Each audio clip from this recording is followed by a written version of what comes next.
Hello, good morning, students. Today is transcription number 206 on the speed of 100 words per minute. Start. Mr. Deputy Chairman, Sir, the bill as it has emerged from the Joint Select Committee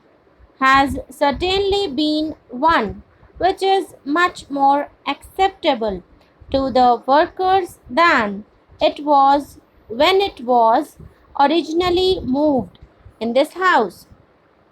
Sir, as far as the general principle and the objective of the bill are concerned, it is very laudable, not only because of the fact that the workers in a welfare state are entitled to leisure and are entitled to know exactly the terms and conditions under which they have to work, but also because of the fact that as far as the transport workers are concerned, their leisure and the strain on their nerves and muscles is not only a matter of welfare but is also a matter of safety as far as the community is concerned.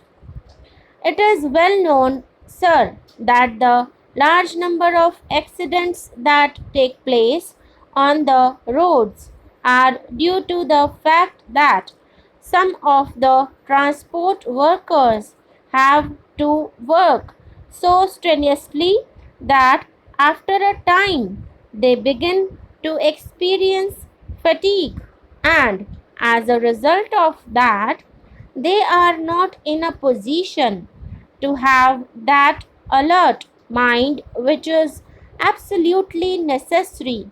if the accidents are to be avoided, at least in the crowded streets, and because of the fact that the passengers travel between towns and cities and between one village and another, and the transport of goods from one city to another also now takes place through road transport, it is quite safe to say that there is hardly any road in our country which at some time or another is not so congested as to require a very alert mind on the part of the driver to see that accidents do not take place. Many tragic accidents have taken place on the roads, especially in recent times in the neighborhood of big towns and large cities, largely because of the fact that there are trucks and buses and other heavy vehicles moving on the roads, and at the same time light vehicles and small vehicles are also plying on the same roads, and so many times it becomes very difficult for a fatigued driver to control his vehicle, especially a heavy vehicle, and also because of the fact that the roads themselves are also not quite in good maintenance, that the accidents do take place. Therefore, sir, the objective of this bill is very important.